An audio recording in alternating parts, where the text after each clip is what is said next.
La pregunta que te quiero hacer en esta mañana es, ¿cómo está tu fe? Probablemente para cada uno de nosotros sea un poco diferente. Pero en el libro de Nahum, capítulo 1, versículo 7 dice, Jehová es bueno, fortalece en el día de la angustia y conoce a los que en él confían. Jehová es bueno, dice Nahum. Y la pregunta que te podría hacer también en esta mañana, ¿será de que Dios es bueno contigo? ¿Será de que Dios se ha manifestado de una forma de la cual tú has pedido que se manifieste en tu vida? Sabes que la fe muchas veces es circunstancial.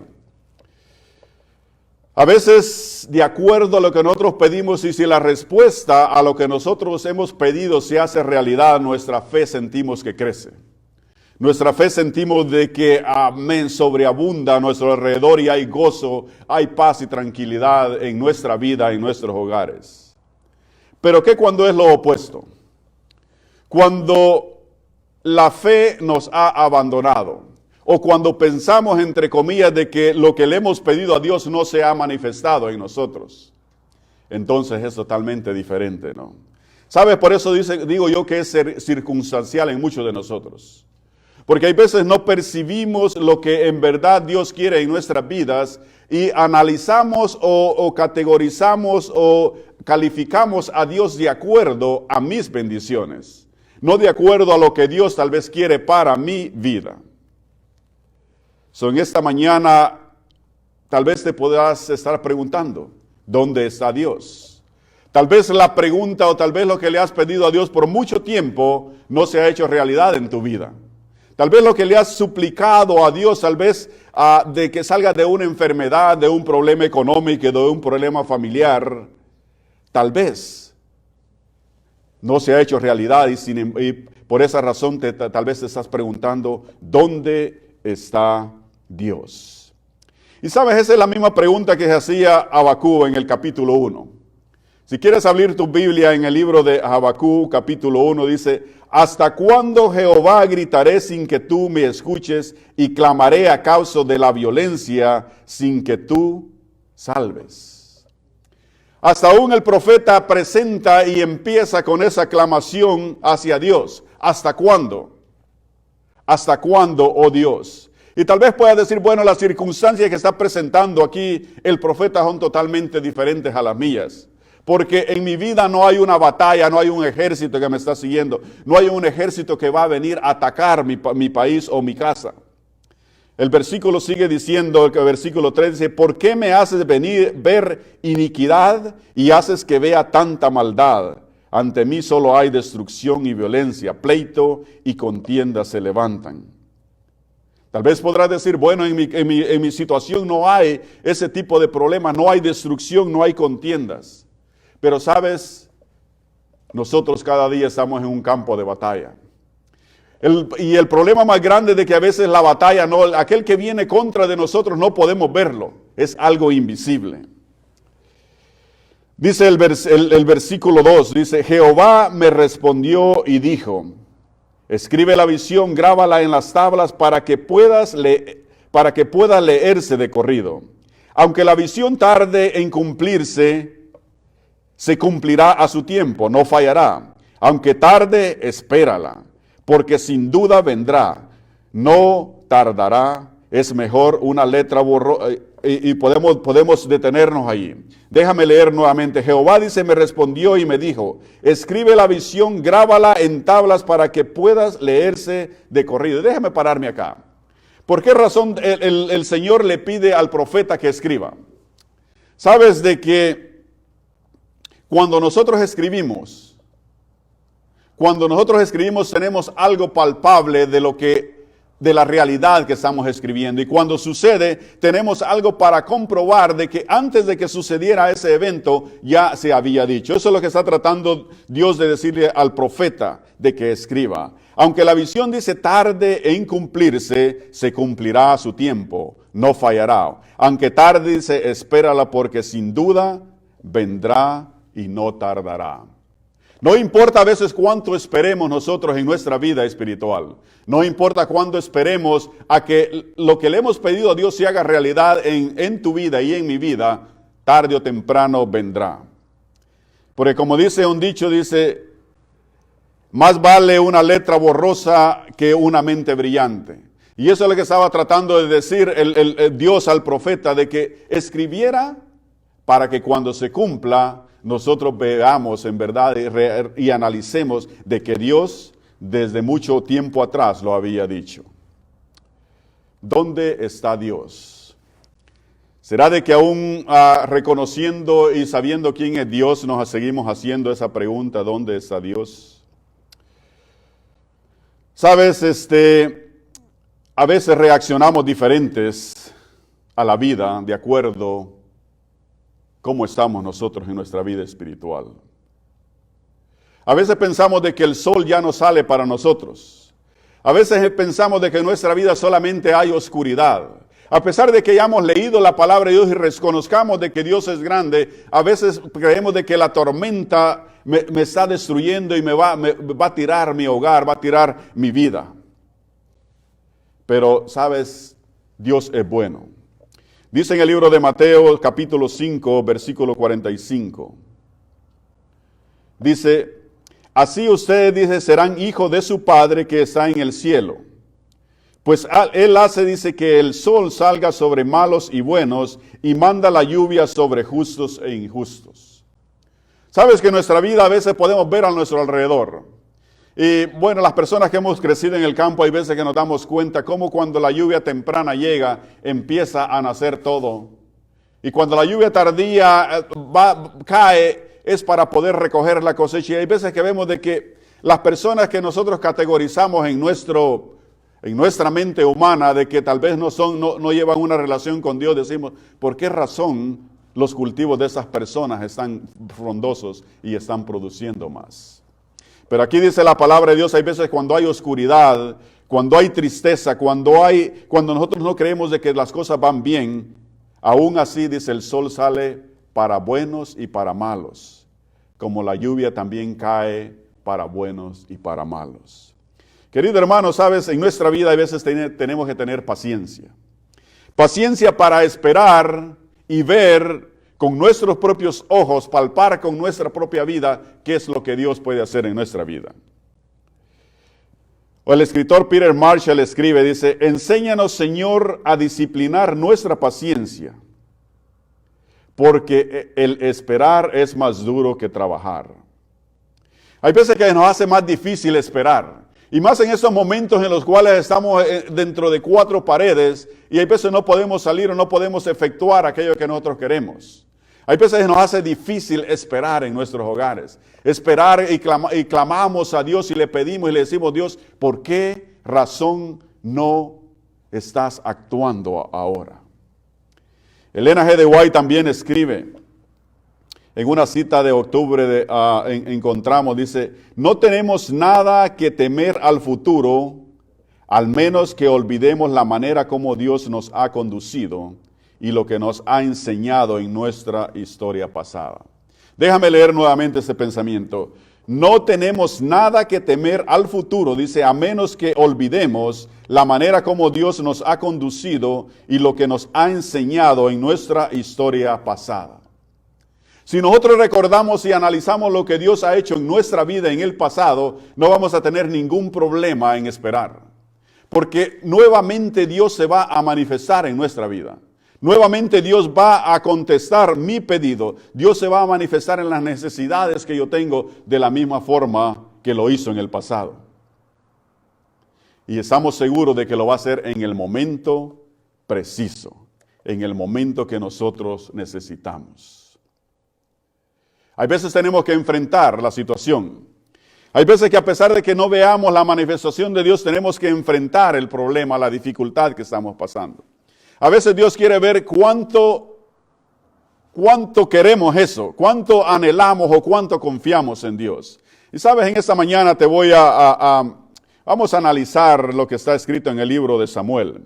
Pero antes de empezar a la lectura en el libro de Primera de Samuel 17:45, si quiere buscarnos, Déjame leerte lo que dice Martin Luther King Jr. Dice, toma, dice, el primer paso de fe.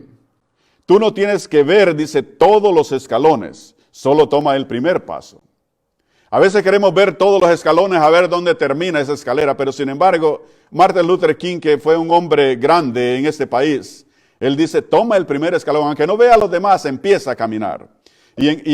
Cuando analizamos la historia de Samuel, de primera de Samuel 17, versículo 45 en delante, nos damos cuenta de que este joven, al cual vamos a analizar en esta mañana, tenía la fe. Tomó el primer paso. Porque él sabía, él reconocía quién era Dios. Él había visto la mano de Dios en el pasado y por lo consiguiente estaba seguro lo que iba a suceder con la acción que él iba a tomar. Cuando vamos un poco atrás de esta historia, encontramos de que habían dos naciones, una al frente de la otra en un valle. Ahí estaban los filisteos en un lado y estaban los israelitas en el otro. Cada uno de ellos con su ejército preparados para la batalla. Pero del lado de los filisteos había un gigante. Había un gigante que llegaba todos los días, mañana y tarde, a provocar al pueblo de Dios. A provocarlos para poder entrar en batalla con uno de sus guerreros. Y sabes de que ese gigante en la palabra de Dios, nosotros lo analizamos como el enemigo. El enemigo de la raza humana, de que siempre trata de desafiar a Dios. De que siempre trata de desafiar a Dios en nuestra mente, en las batallas que vivimos cada día. En las luchas que peleamos cada momento de nuestra vida. Porque a pesar de que decimos nuestra vida es tranquila, es pacífica, todos los días nosotros peleamos batallas en nuestra mente. Hay veces no las peleamos físicas, pero sin embargo las peleamos en nuestra mente. ¿Sabes? Este joven llegó a dejar alimento a sus hermanos porque él sabía dónde estaban su papá sabía dónde estaban sus hermanos, dónde estaba el pueblo de Israel y les mandó comida con este joven. Este joven cuando llega, pues de casualidad, en ese momento aquel gigante se pone de pie y empieza nuevamente a insultar al pueblo de Dios. En este joven había un corazón de batalla, un corazón de creencia, un corazón de dependencia de Dios. Dice en el versículo 45, acortando un poco la historia, dice, David le contestó. Ya estando al frente, ya había hecho todos los trámites necesarios que eran requeridos para que él pudiera pelear la batalla, porque ninguno de las personas del ejército de Saúl había tenido el coraje, había tenido la valentía de pararse y decir, yo peleo contra ese hombre. Habían guerreros en ese ejército de Israel que habían peleado muchas batallas. Habían peleado muchas batallas, pero sin embargo veían a ese gigante y temblaban. Pues David ya había preparado todo el campo, ya había hablado con los jefes militares, ya había hablado con el rey y estaba listo para pelear la batalla. Ya en su corazón y en su mente ya sabía qué era lo que iba a suceder. David, dice, le contestó, tú vienes, dice, contra mí con espada. Lanza y jabalina, dice, pero yo vengo a ti en el nombre del Señor Todopoderoso, el Dios de los ejércitos de Israel, a quien has desafiado. Hoy mismo el Señor te entregará en mis manos y yo te mataré y te cortaré la cabeza. Hoy mismo echaré los cadáveres del ejército filisteo a las aves del cielo y a las fieras del campo, y todo el mundo sabrá que hay un Dios en Israel. Todos los que están aquí, dice, reconocerán que el Señor salva sin necesidad de espada ni de lanza. La batalla es del Señor y Él los entregará a ustedes en nuestras manos. ¿Quién es el que pelea la batalla? Será de que, a pesar de que peleamos batallas día tras día, hay alguien que está con nosotros. De la misma forma como David enfrentó a ese gigante, a Goliat, no era la fuerza de David la que era capaz de derrotar a ese hombre, sino era nuestro Dios que estaba a favor de él. Y cuando Dios está a favor de nosotros, no hay batalla que no podamos vencer. No hay dificultad que no podamos sobrepasar. ¿Sabes? Y ese es lo bueno y lo que te quiero invitar en esta mañana. De que tú veas en verdad quién es Dios. Este joven sabía y reconocía quién era Dios. Sabía quién iba a derrotar a ese gigante que llegaba aclamando de que era el todopoderoso del ejército filisteo. A pesar de que era grande, como dicen, más grande la persona, más fuerte es la caída. Así sucedió con este gigante. Y así va a suceder con cada uno de nosotros. En nuestra vida tiene que haber dependencia de nuestro Dios. Y déjame leerte lo que dice en el libro de Romanos capítulo 15, versículo 13, dice, que el Dios, dice, de la esperanza los llene de toda alegría y paz a ustedes que creen en Él, para que rebosen de esperanza por el poder del Espíritu Santo. Que el Dios de la esperanza los llene todo de alegría y paz. ¿Sabe? Cuando reconocemos quién es Dios, cuando en nuestra vida reconocemos de que Dios es todopoderoso, y que a pesar de que no se haya revelado, a pesar de que no haya contestado mi llamado, sabemos de que está en control y que el Espíritu de Dios está con nosotros, debe de haber alegría y paz en nuestro corazón. Tal vez puede estar sufriendo dificultad en estos días. Tal vez pueda haber algo que te ha trastornado la tranquilidad que tenían, pero recuerda de que cuando el Espíritu de Dios está contigo debe de haber alegría y paz.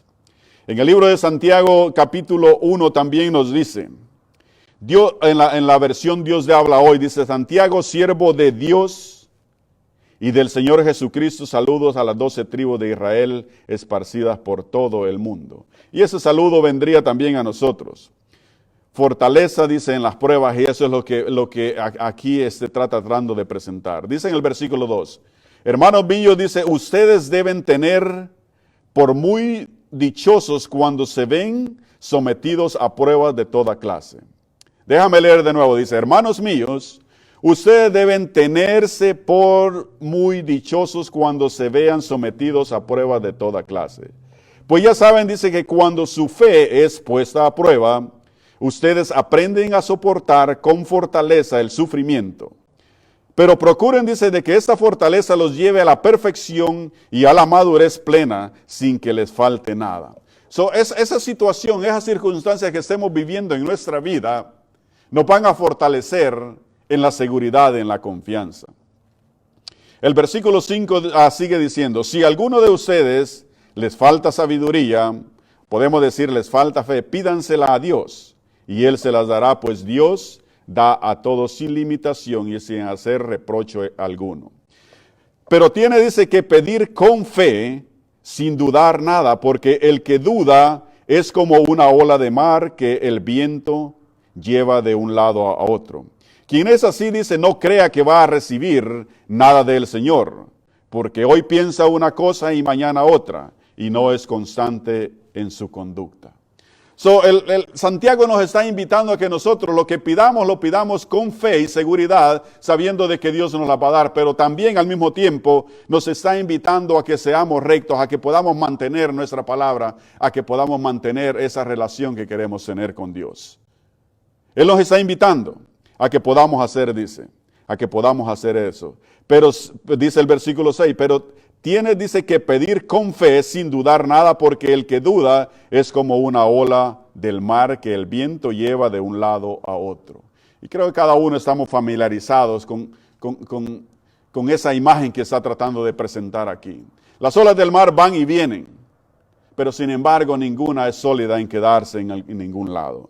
Por eso tenemos que tener esa dependencia. Debemos de conocer a Dios cómo es y cómo actúa. En el libro de Daniel, en el capítulo 6, encontramos otra historia que es impactante. Impactante en el aspecto de que si nosotros analizamos quién era Daniel, era una persona humilde. Una persona que se dedicaba a obedecer a Dios y a poder confiar plenamente en Dios. No le hacía nada a nadie, de acuerdo a lo que hemos leído en el libro de Daniel. Era una persona honesta, era una persona que atendía las necesidades de su pueblo, era una persona que atendía las necesidades de su rey, a pesar de que estaba en cautiverio. Y sabes, como sucede en la vida, hay veces cuando nosotros queremos hacer lo mejor, siempre hay personas que quieren atacarnos. Siempre hay personas que quieren destruirnos. Hay personas que quieren destruir nuestra honra, quieren destruir nuestra familia, quieren destruir lo que nosotros tenemos. Eso sucedía con aquellos que estaban infiltrados en el gobierno mientras Daniel trabajaba con el rey. Y encontramos el relato bíblico en el capítulo 6, en el versículo 19 y en adelante. Y para que puedas comprender un poquito la historia, ya aquí había pasado Daniel a otro reinado. Había estado con el imperio babilónico, pero ahora había llegado otro reinado y el rey Darío estaba a cargo.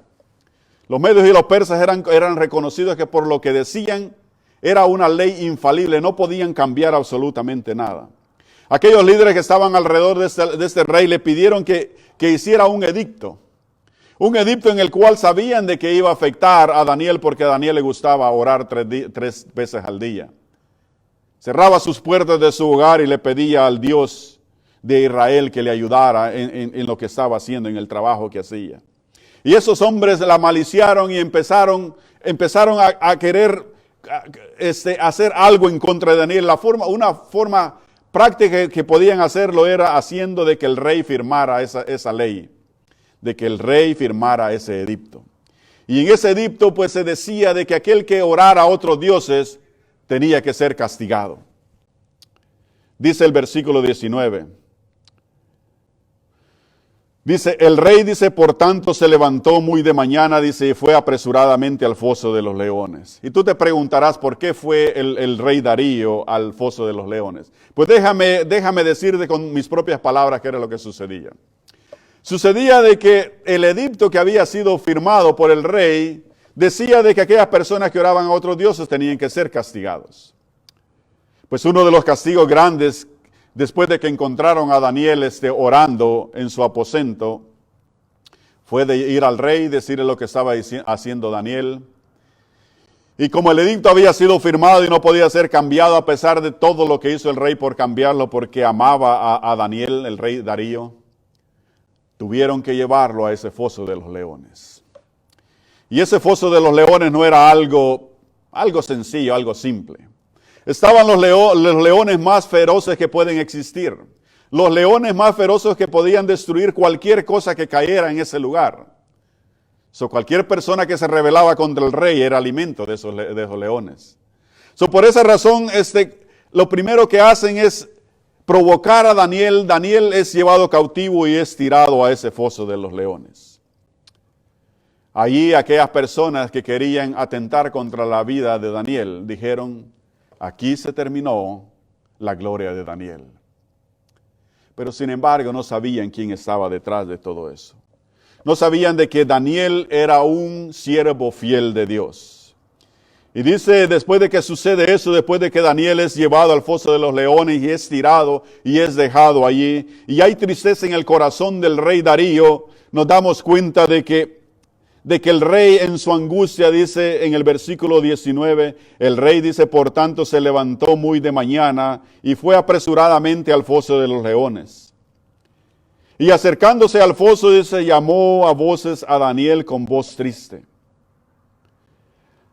Habló el rey, dice, y le dijo a Daniel, Daniel, siervo del Dios viviente, el Dios tuyo a quien tú continuamente sirves, ¿te ha podido librar de los leones?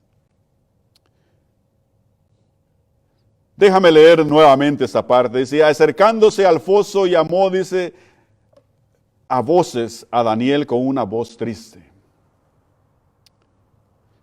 Habló el rey, dice, y le dijo a Daniel, Daniel, siervo del Dios viviente, el Dios tuyo, a quien tú continuamente sirves, ¿te ha podido librar de los leones?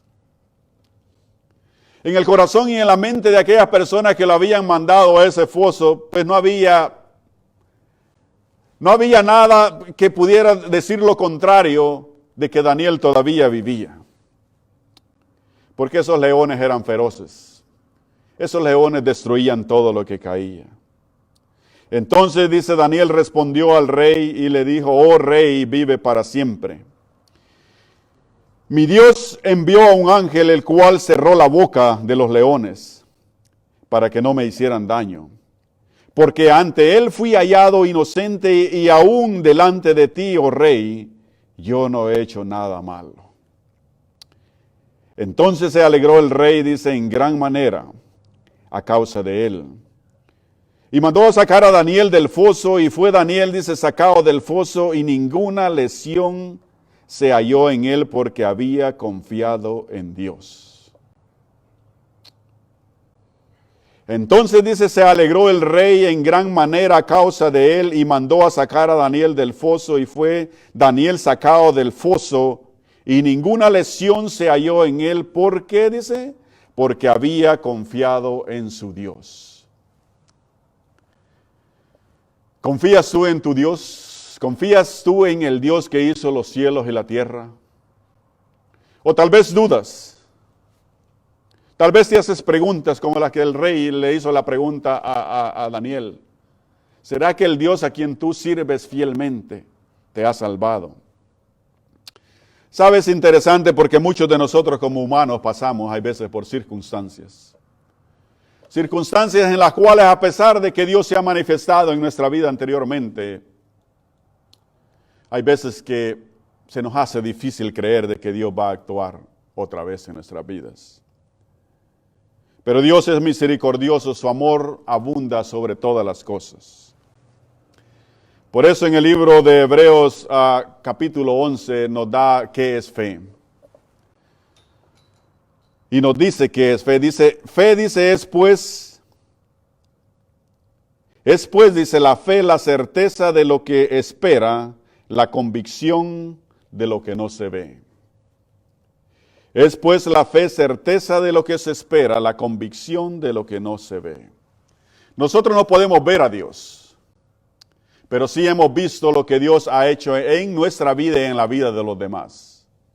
Hemos visto cómo Dios se ha manifestado una y otra vez en los demás. Hemos visto cómo Dios se ha manifestado en la palabra de Dios tantas veces. Tantas veces la fe es la sustancia de las cosas, dice otra versión. La fe es la sustancia de las cosas que se esperan, la demostración de las cosas que no se ven. En el libro de Marcos encontramos un relato. Dice en el libro de Marcos capítulo 11, versículo 23, Jesús le respondió diciendo, tened fe en Dios. En verdad os digo que cualquiera que diga a este monte, quítate y arrójate al mar, y no duda en su corazón, sino que cree lo que dice, va a suceder y será concedido. Por eso os digo que toda cosa por la que oréis y pidáis, creed que ya la habéis recibido y os será concedida. Marco nos está invitando a que nosotros creamos. Marco nos está invitando a que en verdad, si nuestra fe aún fuere pequeña, como la semilla de una mostaza, y le dijéramos a una montaña, muévete de un lugar a otro, se movería. También nos invita en el versículo 24, por eso dice, os digo que todas las cosas por las que oréis y pidáis, creed que ya las habéis recibido y os serán concedidas. No dice cuándo van a suceder, pero sin embargo, sí nos dice que van a suceder en nuestra vida. Cuando pedimos con fe, cuando pedimos con seguridad, cuando pedimos con confianza de que Dios lo va a hacer. Hay cosas que pueden reforzar lo que estamos tratando de explicar en esta mañana. Y lo que puede reforzar lo vamos a encontrar en el libro de Hebreos capítulo 11. En el libro de Hebreos, donde leímos la parte acerca de la fe, dice, y volvemos a leer, dice, ahora bien, la fe, dice, es la firme seguridad de la realidad que se esperan, la prueba convincente de lo que no se ve. Versículo 2 dice, porque por ella alcanzaron buen testimonio los antiguos. Por la fe, dice, entendemos que el universo fue enteramente organizado por la palabra de Dios, de modo que lo que se ve fue hecho de cosas no visibles.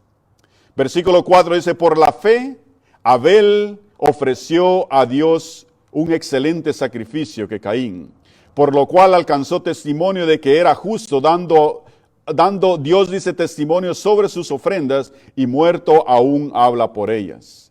Por fe, Enoc fue trasladado para no ver muerte. Y no fue hallado, dice, porque lo trasladó Dios, y antes que fuese trasladado, tuvo testimonio de haber agradado a Dios. Sin fe es imposible agradar a Dios, porque es necesario que el que se acerca a Dios crea que le hay, y que es galardonador de lo que le buscan. Por la fe también, dice Noé, cuando fue advertido por Dios acerca de las cosas que aún no se veían, con reverencia preparó un arca para la salvación de su casa, y por esa fue condenó al mundo y fue hecho heredero de la justicia que es según la fe. Y seguimos leyendo aquí de hombres que por la fe, dice, por la fe Abraham, siendo llamado, obedeció para salir al lugar que había de recibir como herencia, y salió sin saber a dónde iba. Por la fe, dice, habitó como extranjero en la tierra prometida, como en tierra ajena, morando en tiendas con Isaac y Jacob, coherederos de la misma promesa. Porque esperaba la ciudad que tiene fundamento, cuyo artífice y constructor es Dios.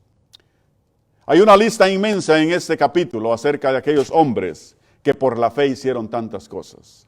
Creían y confiaban totalmente en Dios. Si Dios los llamaba a hacer esto, a moverse de un lugar a otro, lo hacían. Pero hay veces nuestra fe no es igual. Hay veces que en nuestra fe fallamos. Hay veces que Dios nos está diciendo que hagamos una cosa y hay veces nosotros hacemos otra porque no confiamos hay veces en Dios. Dios te ama, Dios te quiere, Dios nos ama, Dios nos quiere. Y quiere lo mejor para cada uno de nosotros. Quiere darnos lo mejor. En el versículo 13 de lo que estábamos leyendo del capítulo 11, conforme dice, a la fe, dice, murieron todos estos sin haber recibido lo prometido, sino mirando de lejos y creyéndolo y saludándolo y confesando que eran extranjeros y peregrinos sobre la tierra. Porque los que esto dicen claramente dan a entender que buscaban una patria. Pues si hubiesen estado recordándose de aquella de donde salieron, dice, ciertamente tenían tiempo para volver. Pero aspiraban a una mejor, esto es celestial, por lo cual Dios no se avergüenza de llamarse Dios de ellos, porque les ha preparado una ciudad. Sabes, a pesar de las circunstancias, a pesar de lo que estés viviendo, a pesar de los problemas que puedan haber en tu vida, a pesar de lo malo o lo bueno, el gozo o la tristeza que pueda haber en tu vida, recuerda de que al final de todo va a haber un galardón. Al final de todo, Dios te va a dar un premio por lo que hayas sufrido en esta vida, por cómo le hayas presentado en esta vida, por el trabajo que hayas hecho para poder presentar a Jesús como el único medio de salvación. Hay algo por lo cual nosotros debemos de estar agradecidos. Es algo que Jesús se fue a preparar para cada uno de nosotros. La pregunta es, ¿será que nosotros queremos recibirla? ¿Será de que nosotros queremos seguir a Dios y serle fiel? Sabes, el escritor, bueno, tal vez no es escritor, pero sí las palabras que han quedado escritas de Stanley Baldwin, primer ministro británico, dice, yo soy uno de esos, dice, que prefiero hundirme con fe que nadar sin ella. Hay veces muchos de esos hombres que leímos hicieron tantas cosas que Dios les pidió y aún no pudieron llegar a la tierra prometida. A Moisés se le había dicho, se le había prometido que iba a llegar a esa tierra que fluye leche y miel, pero sin embargo solo pudo ver desde arriba de la montaña lo que el pueblo iba a disfrutar. No pudo llegar a ese lugar. Pero sin embargo tenía la fe y la seguridad de que había algo mejor. Y claro, muchos días después, el ángel del Señor vino y se lo levantó, peleó su cuerpo contra el enemigo y se lo llevó. Querido hermano, en esta mañana quiero invitarte a que tú puedas creer, a que tú puedas confiar, a que tú tengas la seguridad de que a pesar de las circunstancias de tu vida, Dios está en control de lo que tú le has pedido. Dios está en control de tu futuro. Por eso estamos aquí nosotros en esta mañana. para encontrar en la palabra de Dios confianza y seguridad, para creer de que en verdad Dios se va a manifestar en nuestra vida, en nuestros días. Y que no importa qué suceda, no importa si se haga realidad lo que tú has pedido o llegues a obtener el resultado de lo que tú le has pedido a Dios, o no lo puedas recibir. Quiero que recuerdes lo mismo que recordaban esos hombres, de que hay un galardón mejor. Hay algo mucho mejor de lo que puede existir en este mundo.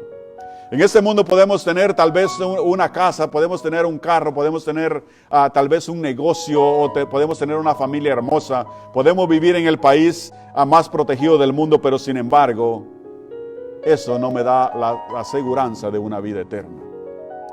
Quien me da la seguridad de una vida eterna es una vida que llevemos con nuestro Señor Jesucristo, una relación que llevemos con Él. No quiere decir de que no debemos de trabajar, pero debemos de confiar de que Dios es el proveedor de todo lo que nosotros tenemos. Él es el que es el dueño de nuestra vida, Él es el dueño de todo lo que nosotros podemos tener en esta tierra. Y en esta mañana ese es mi deseo y oración, de que tú puedas confiar en Él y puedas darle tu vida también a nuestro Señor Jesucristo para que Él trabaje, para que Él moldee tu carácter, tu mente, y que puedas seguir confiando en Él hasta que Jesús venga en las nubes de los cielos y nos lleve a ese lugar que ha prometido a vacacionar por 1000 años.